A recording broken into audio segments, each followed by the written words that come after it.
Coming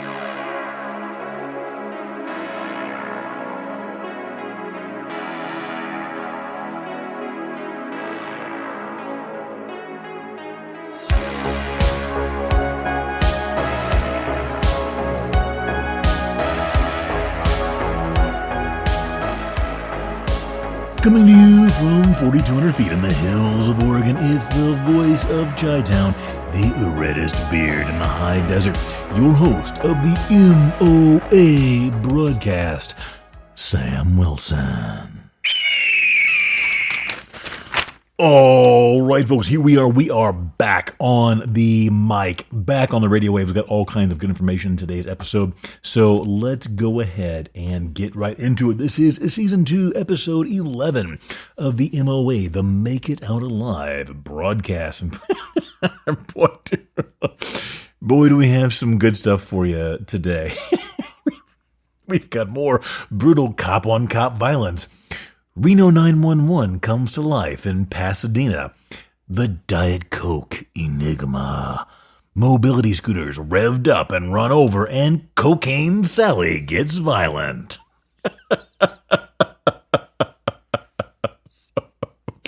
You're not gonna believe these cop stories. And for once, these aren't picking on bad cops gone, although I guess these probably wouldn't be good cops. Sometimes folks, you when you're doing, and I mean, not just me, anybody can experience this and does experience this. When you're doing the research for the show, though, I read easily hundreds of news stories a week. And, some of them are, I wish I had more time. If this show was what I did primarily, then I would obviously have a lot more content and more time spent on it. And we put out more shows and everything else. But I just don't have the time. I'm a very, very busy person, and I don't sleep very much, and I work a lot. So I've only got so much time.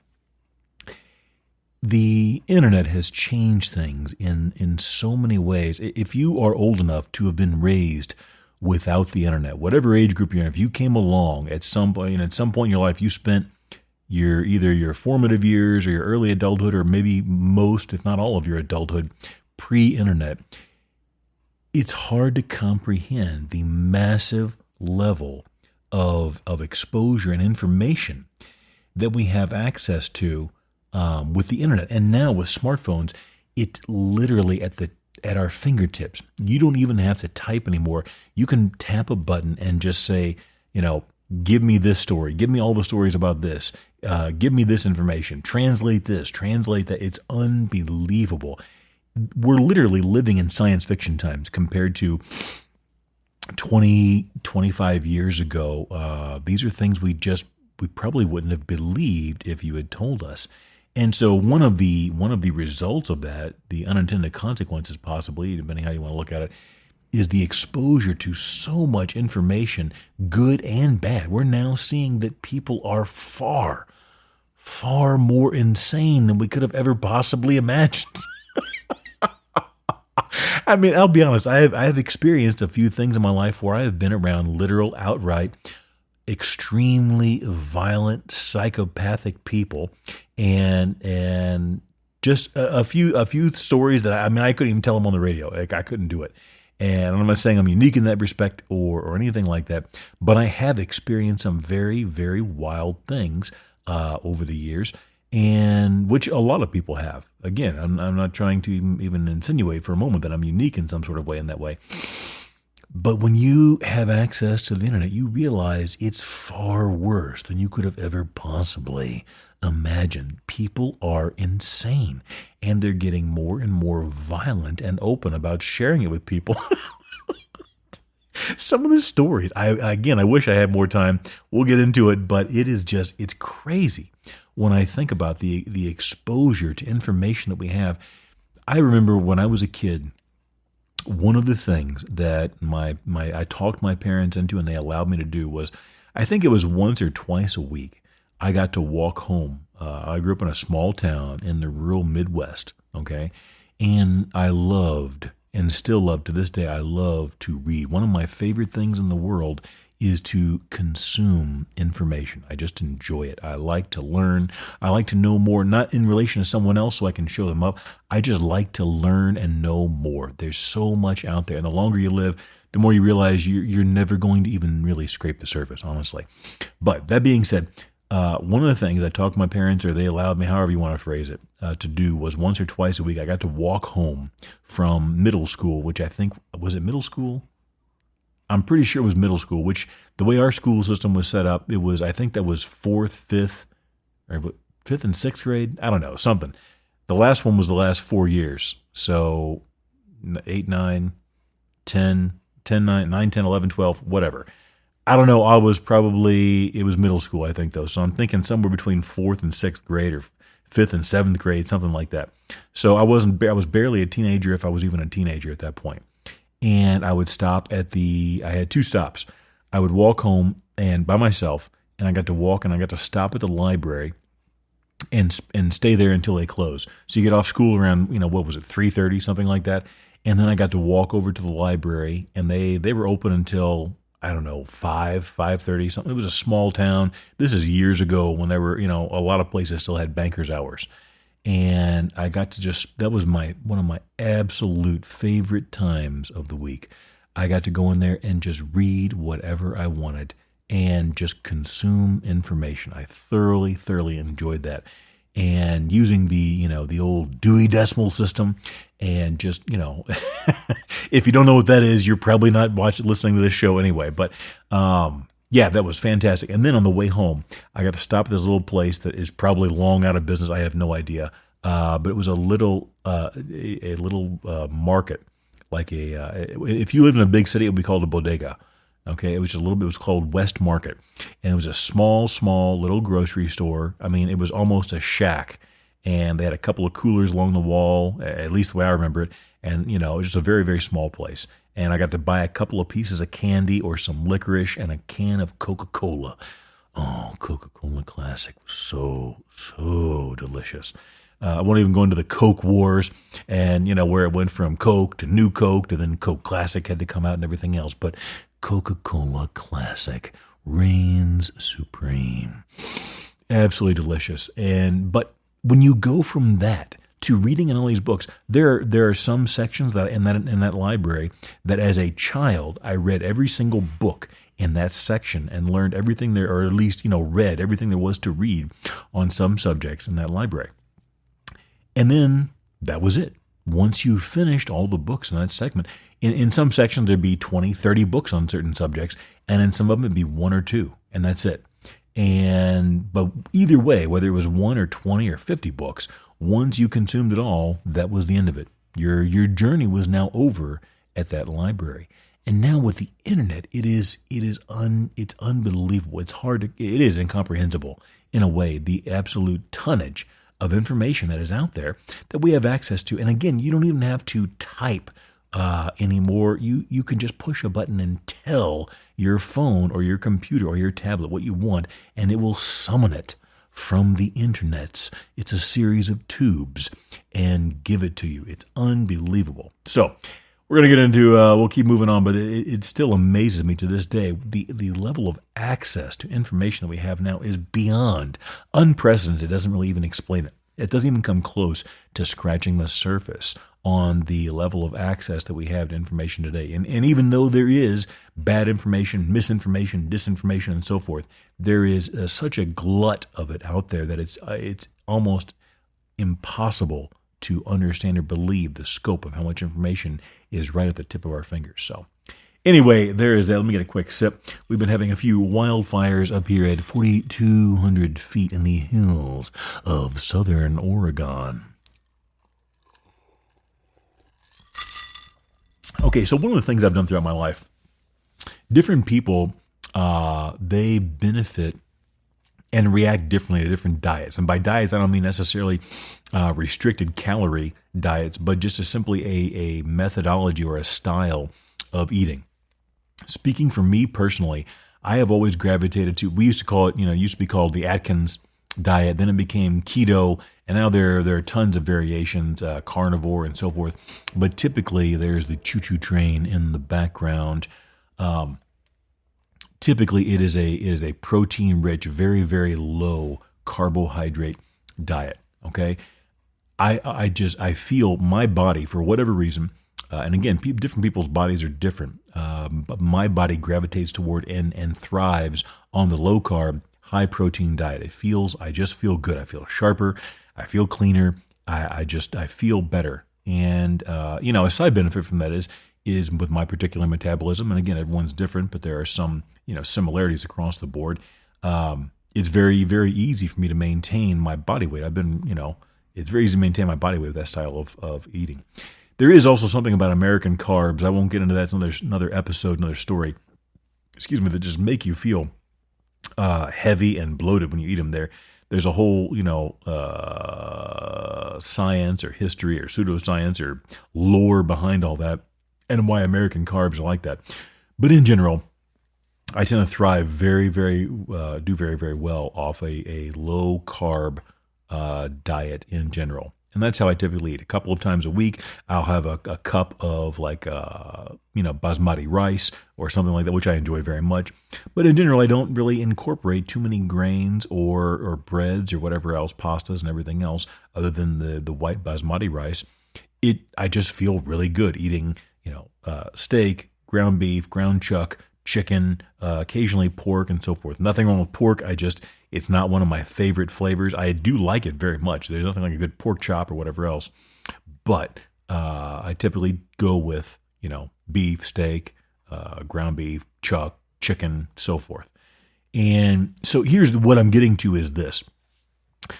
Whenever I'm doing that, it is important. So if you don't know, the whole concept of these keto type diets, okay, is your body, when you restrict the carbs, your carb intake, what happens is your body will then utilize your fat stores. I think I'm explaining this right. I'm on the spot here and I got 3 monitors in front of me. So sometimes your brain gets a little scrambled even on something you're well versed in. But the bottom line is, if you restrict your carb intake, your body starts to burn your internal fat stores pretty aggressively. And because you enter what's called a state of ketosis, okay? And so it's important that you keep your carb levels down. Otherwise, you bounce in and out of that level of that state of ketosis, and it becomes much, much less effective. And you're just torturing yourself by not having carbs for no reason if you crave carbs. I don't really crave it. It's not a big thing for me. There are a number of vicissitudes that go along with a low-carb diet. We won't get into all that. But the point, what I'm getting at is, you can't have tons of sugar and carbs and junk food like a carbohydrate, if I can get it out there, type calories when you're on a low carb diet, whether it's Atkins, keto, carnivore, whatever. One of my favorite things in this whole world, one of the top 5, in my opinion, top 5 flavors that ever existed, tastes, whatever you want to call it, is Coca-Cola. I love Coca-Cola, especially heavily iced. When it's ice cold, between the carbonation and the sweetness and the flavor, it is just unbelievably good. Okay, so now that we're caught up, I was on my ultra low carb. So typically below, in my case, I would usually be below 15 or even 20 grams of carbohydrates per day. And I feel I'm on rocket fuel. When I do that, it affects different people differently. Some people go on low carb diets or keto diets, whatever you want to call it, and they get angry. There's a whole science associated with it, and there are reasons why some of these symptoms appear and so forth in certain people. Some people, they're angry and they have keto flu, it's called, and all this other stuff, and they have carb crash and everything else. When I stay on low carbs, I just feel really, really good. I mean, I am razor sharp. I feel good. I'll drink black coffee and eat protein all day, and I just feel, like a razor blade, a laser focus. But the problem is occasionally I crave Coca-Cola.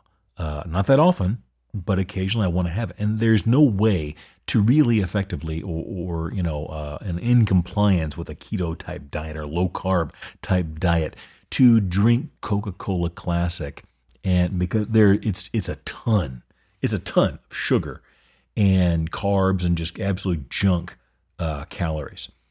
So normally this is not a problem. I just ignore it and so forth. But a couple of weeks ago, I just really had this, and I was right in the middle of a real good ketosis burn. I was feeling really good. I mean, I was razor sharp, and I didn't want to break it and get out of there, get out of ketosis. It's a metabolic state, and so I had to have some Coca-Cola. And I'm like, all right, what are my options?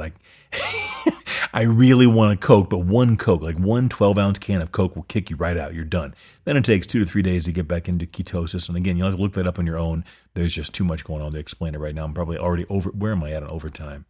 Oh my gosh. Yeah, I'm already overtime. So I went out and I looked it up, and Diet Coke, I never really looked into diet sodas before because I never thought I needed diet sodas, and I don't really want diet sodas. I want the real thing. I don't want light beer. I want a regular beer. I don't want low-fat sour cream. I want full-fat sour cream because it tastes better. Fat and all the other stuff they usually take out and strip out of these products is what makes it taste good. So this is what happened. I went and I got some Diet Coke, okay? And I would never in a million years get Diet Coke, but I was dying for some Coca-Cola. And so I got some Diet Coke. Now, if you don't know, Coke has like 0 calories, 0 sugar.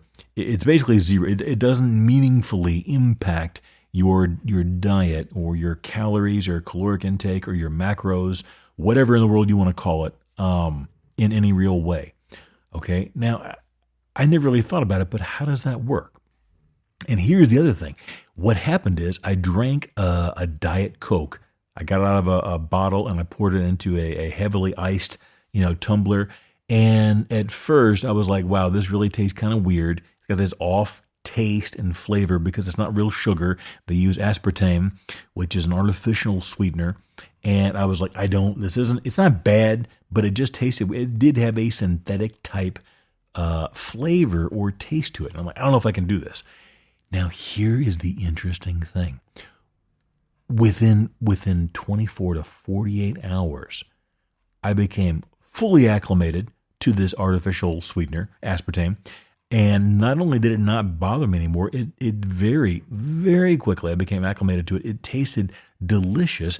And within 48 hours, I began to crave Diet Coke. And this was weird to me because I have never really had much in the way of food cravings. I've always been a very, very balanced, straight down the line type of person. If I want something, I'll either eat it or I won't. And, that's just the way it is. But I began to crave the Diet Coke. I wasn't craving a candy bar. I wasn't craving, potato chips or whatever, Ruffles, Lay's, whatever it is that, makes you happy. I was craving Diet Coke. And I'm like, so with at least a reasonable amount of self-awareness, I'm like, wow, this is bizarre. I've never really craved something like this before. And within a couple of days, after that 48-hour period, I wound up having Diet Coke 2 or 3 times a day. And I'm like, all right, I need to do some research. Why is this happening? So if you don't know, regular soda, it gets its sweetness from regular sugar. And I would always buy the Mexican Coke that used real sugar and not the high glucose corn. What's it called? I can't think right now. When you're talking into a microphone and you've got 2 or 3 monitors in front of you, plus a phone screen and all that kind of stuff, your mind, it sometimes is difficult to keep track of everything. But it's the high, what's it called? High fructose corn syrup. That's it. High fructose corn syrup. So I would always get the Mexican Coke because they used real cane sugar. Oh, it's so delicious. Oh. So regular soda gets its sweetness from sugar. Sugar has a ton of calories, and your body can burn it for energy. Okay, right? A can of regular Coke has roughly 39 grams of sugar, which equals about 140 calories. Right?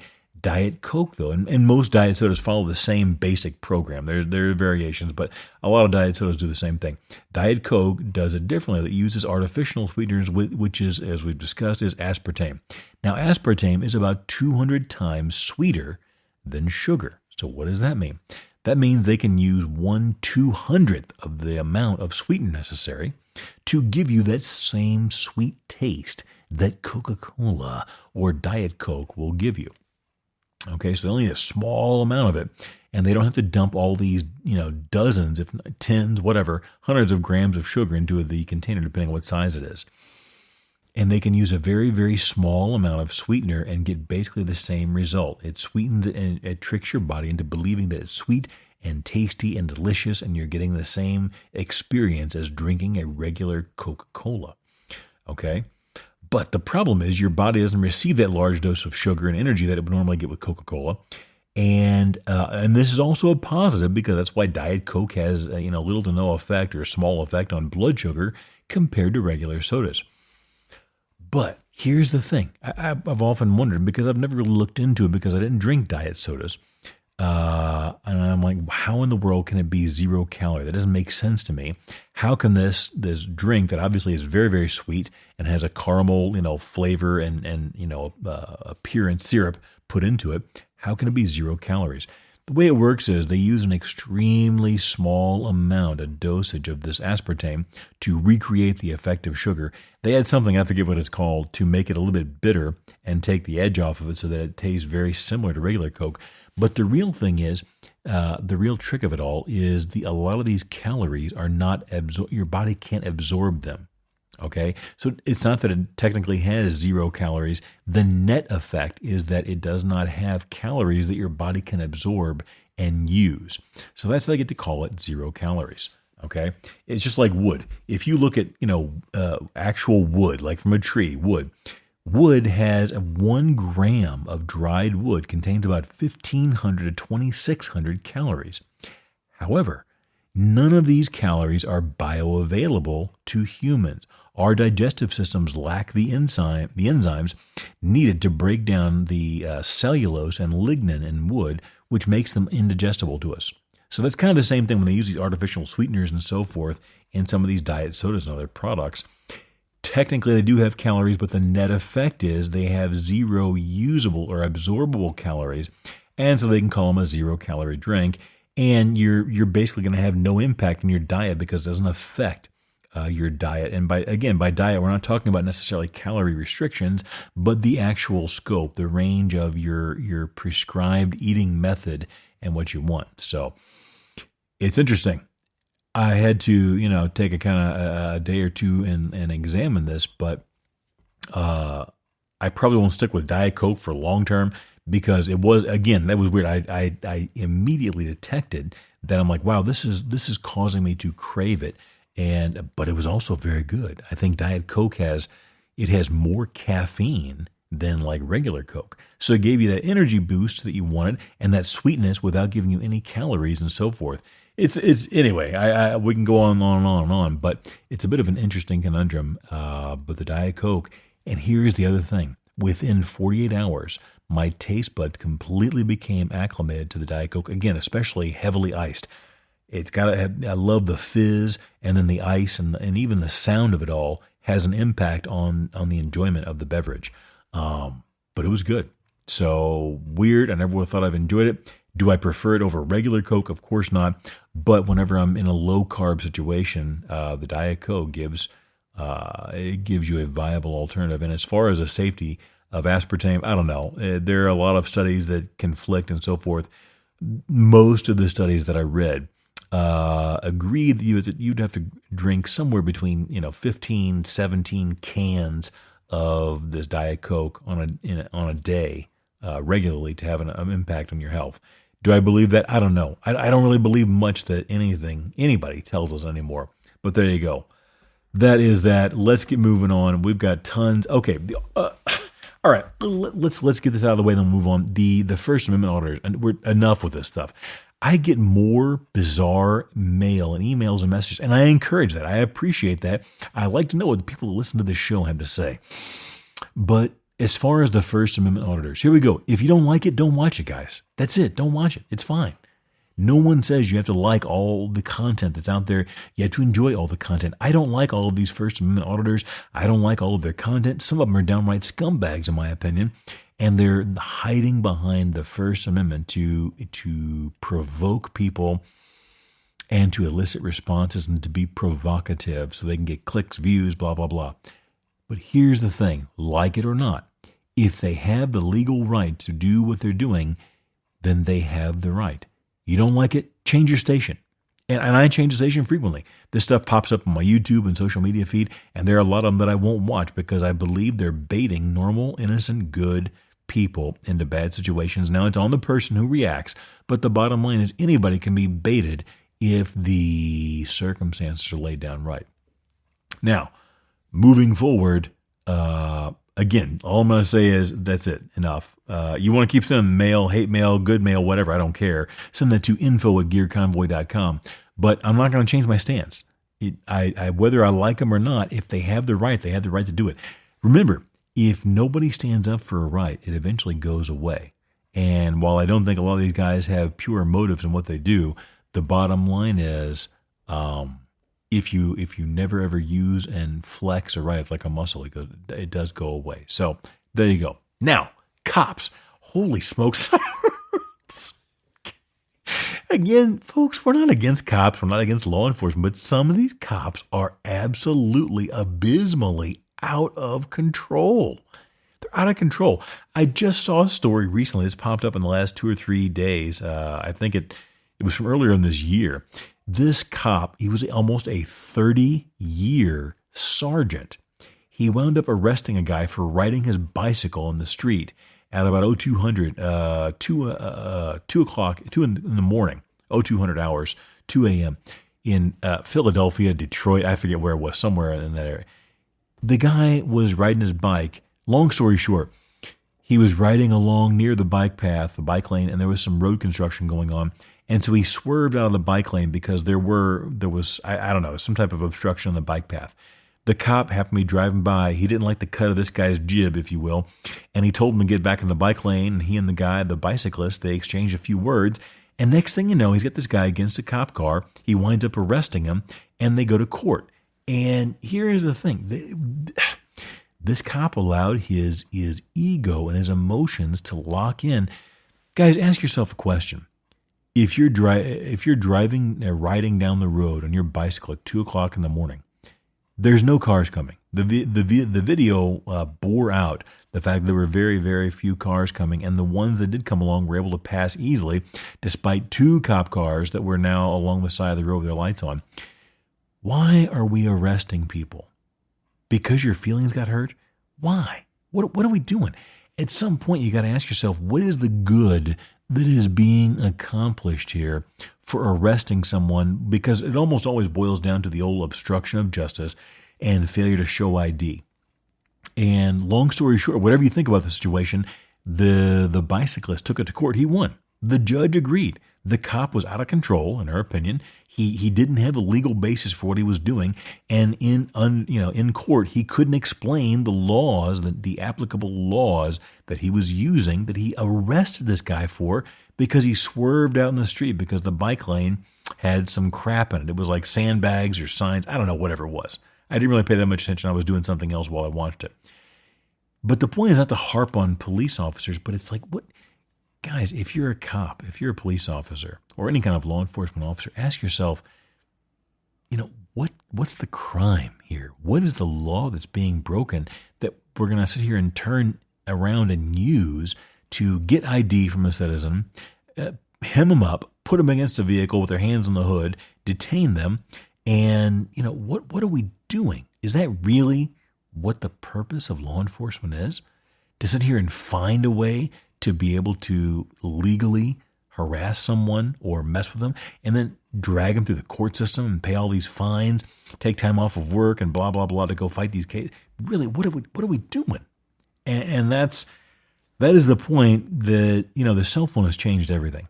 And that's why, whether we like all of what we see or not, this transparency, or at least putting stuff out on blast for the world to see, in my opinion, there is more net positive than net negative in a lot of these cases, because we're at least, when some of this stuff goes online, these police departments and their HR departments and their Facebooks and stuff, it all blows up because people are mad about this stuff. They're angry at the way they're being treated. And, that's if their rights are being violated, they got a point. So, there it is. We got to keep moving. Lastly, Keith Irvin. I want to touch on this last week. I don't really have much of an update. This was the school board member who told that girl, God, you're hot, it was just a bizarre situation. He's been charged with assault, I guess, for touching the girl in the arm or whatever in the world it is.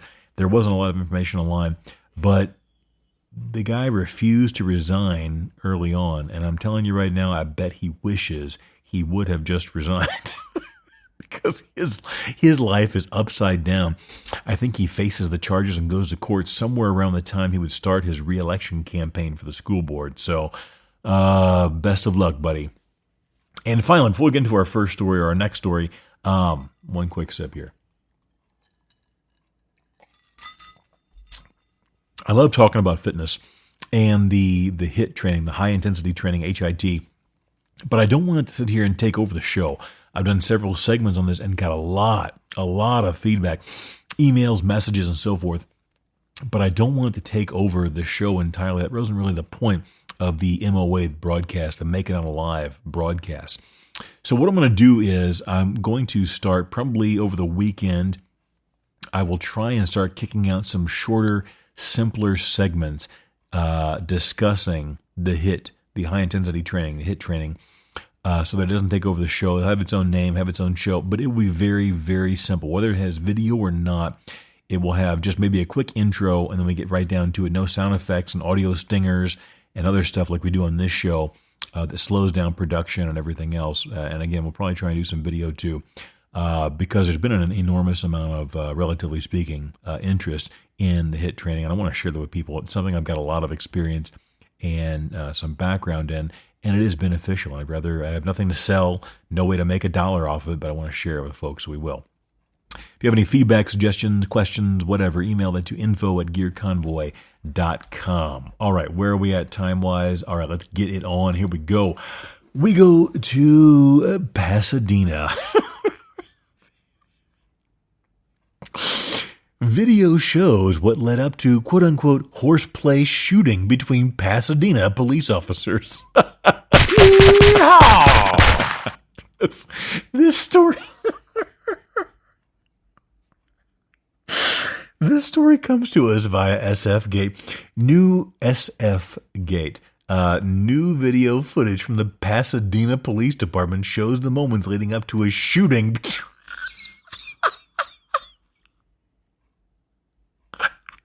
between officers in September that resulted from unsafe and quote-unquote out-of-policy horseplay. Is there any horseplay anywhere in or out of policy that condones shooting a fellow officer? Are you insane? The quote suspected accidental end quote shooting happened on September 7. But again, the body camera or the dash cam, whatever, was just recently released on September 7 inside the department's parking garage.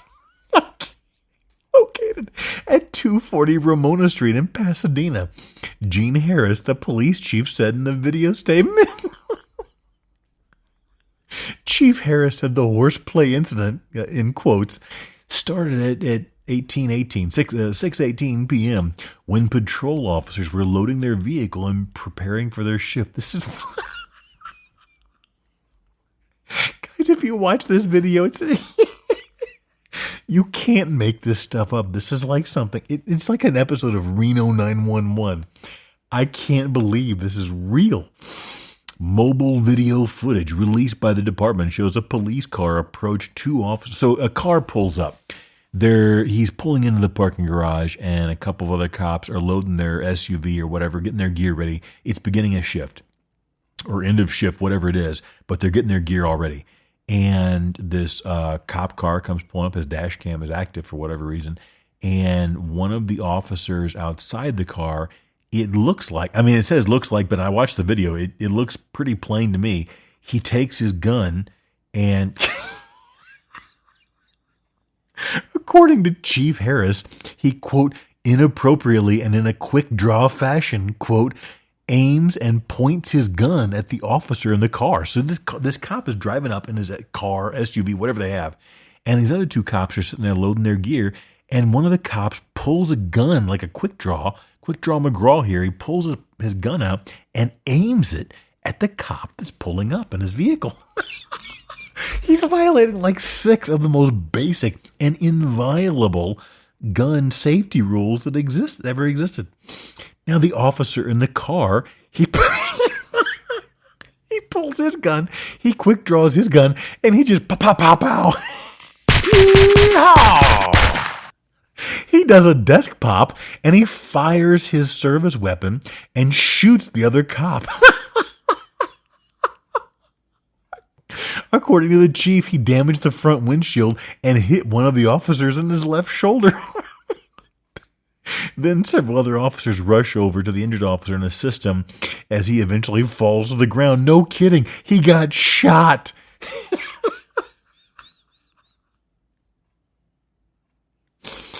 The chief called the shooting regretful conduct. Now, he can call it regretful conduct. Let me ask you a quick question, though. Let's just be real. What would happen if you walked up and shot a cop in the shoulder, or anywhere for that matter? You're toast. Your life is over. You are going to prison. What happened here? He said disciplinary measures were taken, but he did not provide further detail. Although California law generally requires police shooting footage to be released within 45 days, the chief used his legal authority to delay its release. Quote, "This delay was necessary to protect the integrity of the investigation and allow investigators to complete essential investigative steps," end quote, Harris said. I don't know what kind of investigation there has to be. There's video from like 3 different angles the whole thing happened.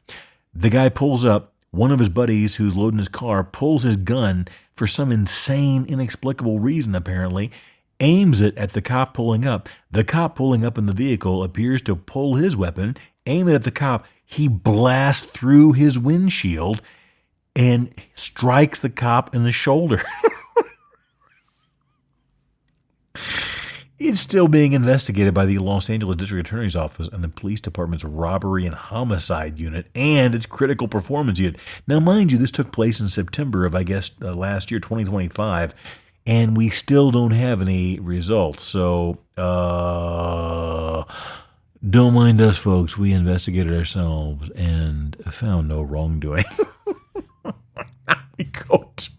We go to another rampaging detective, this time in, where are we at, South Carolina? Here's a headline from the New York Post. Detective accused of pulling gun on officer over microwaved fish.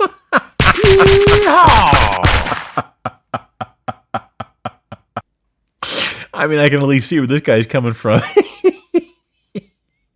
The headline starts off with, "Holy mackerel." A South Carolina police officer was arrested and fired for allegedly aiming his service weapon at a fellow cop for microwaving fish in the police station microwave. Michael DiBiase, 46, a detective with the Myrtle Beach Police Department, was hit with a charge of pointing and presenting a firearm at a person in the June 2nd incident, according to an arrest warrant. Now, the last guy fired his weapon and shot a cop in the shoulder and blasted out his own windshield. And apparently, I don't know, they haven't released what disciplinarily took place, but it would appear, at least from the facts we don't have, that he's still employed there. This guy pointed his weapon at another cop, and he was hit with a charge of pointing and presenting a firearm on the June 2nd incident, and he is gone. He's toast, according to an arrest warrant. The alleged incident involved DiBiase removing his department-issued firearm from its holster while in the police department briefing room and pointing it at another officer. The MBPD said, Myrtle Beach Police Department said in a statement announcing it had separated employment from the, quote, allegedly trigger-happy officer. Look, I had to get it on, man. He was making a move. I had to get it on. He was placed on administrative leave immediately following the incident while investigations were conducted by the police department Office of Professional Standards in the South Carolina Law Enforcement Division. Now, how in the world do you point a gun, which is insane? I mean, I get it. It's annoying. It stinks when somebody microwaves some kind of nasty, stinky food like feta cheese and fish and other bull crap in the common area, the common microwave. Okay, he pointed a gun. He's toast. No problem with that. That's insane. You can't point a gun at somebody no matter how much you feel like it because they microwave some chitlins or, what was it? Fish. Not chitlins, fish. Okay, fine. How in the world, what is it, 10 months later, is this guy in Pasadena not behind bars? He shot a cop. Oh my God. If you or I shot a cop, we're toast, man. This is crazy. The department didn't specify whether DiBiase's gun was loaded during the alleged encounter. I don't know. Is it really alleged when he's already been fired and separated from the department? I don't know. Allegedly, if that happened. This incident does not reflect the values demonstrated by the men and women of the Myrtle Beach Police Department every day. However, it does demonstrate our commitment to accountability and our willingness to address conduct that falls short of our expectations. Okay. Sounds good. According to state law, the offense of pointing a firearm at another person is a felony, which carries a penalty of a court-determined fine or a prison term not to exceed 5 years. What is the state law mandated penalty for shooting a cop in the shoulder because he aimed a gun at you while he was new boot goofing? Whatever, man. Okay, sounds good. Rules for thee, but not for me. DiBiase was booked into the J. Reuben Long Detention Center in Horry County Tuesday morning and released several hours later, according to court records. No bail was set. His next court appearance is scheduled for August 14. Okay, I mean, whatever. Where are we at on time? Okay, we're not doing too bad. All right, pardon me. Got some smoke in the air with local wildfires. Throat's taking a bit of a beating. Something else before we go into our M.O.A. chaos report. These mobility scooters, man, America is out of control. I've talked about this a number of times. I don't really hate anyone. And I don't even really I'm not an angry person. I'm kind of an intense person. Okay, fine, I'll go with that.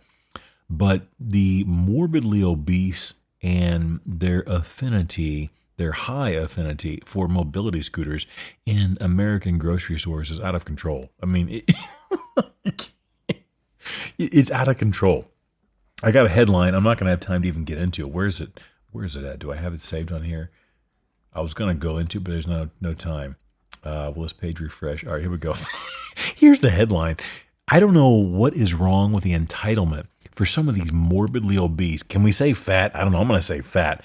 They're morbidly obese, humongously over fat people that are riding around. Some of them. Now, if you have a legitimate health condition, you need the mobility scooter, that's fine. I don't have a problem with that. The thing that bothers me, and not like anybody it matters. I'm just some weird dude up in the hills of southern Oregon in the high desert with a radio show. But these morbidly obese people that ride around these mobility scooters, they seem to get off on this I don't know what's the word for it, not authority, but when they're, I'll give you an example.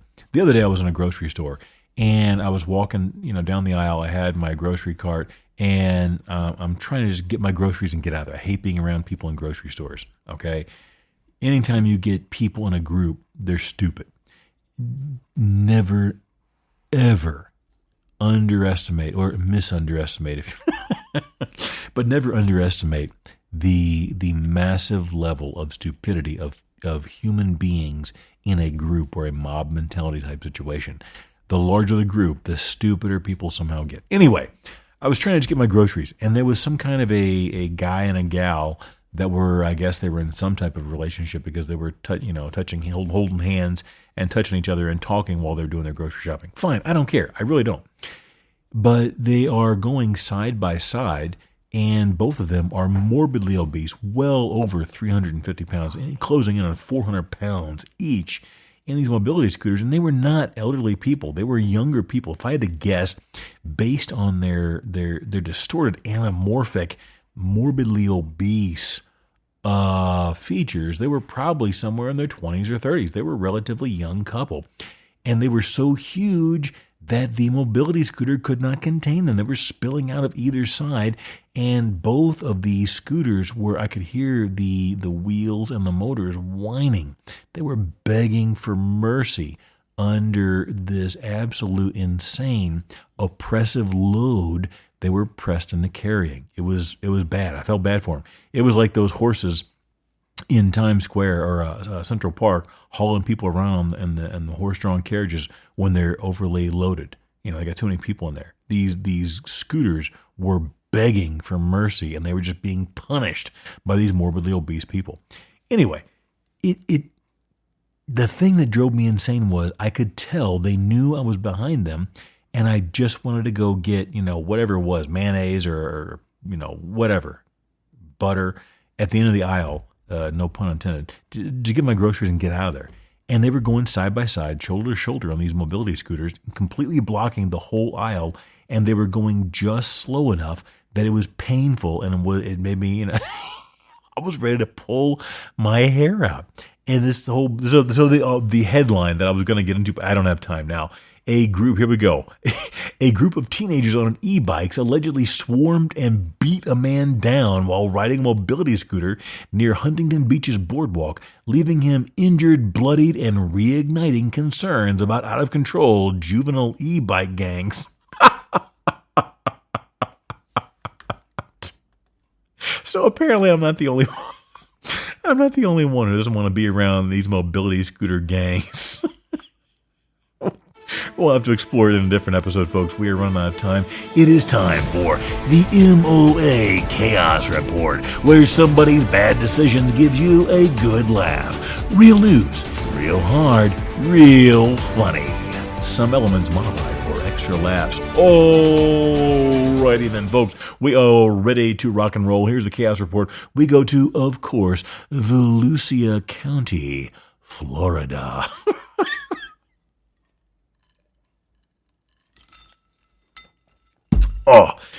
Here we go.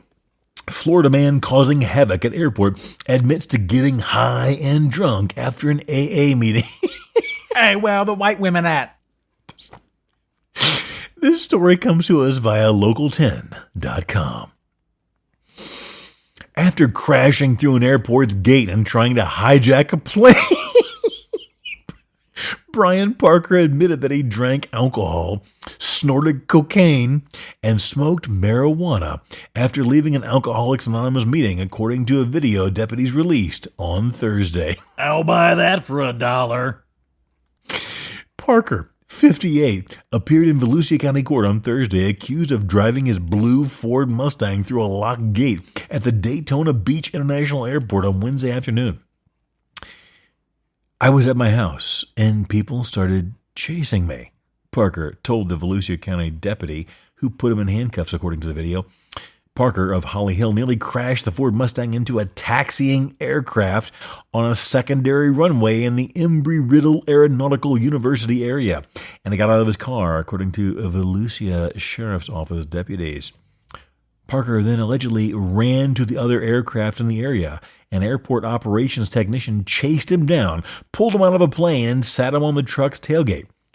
Parker jumped off the tailgate and ran toward another plane before he was once again apprehended and placed in handcuffs, according to deputies. Look, I had to get it on, man. He was making a move. I had to get it on. I'm on cocaine. I need the... Give it to me now, baby, because I'm going to... You right up your... If I don't get some more cocaine.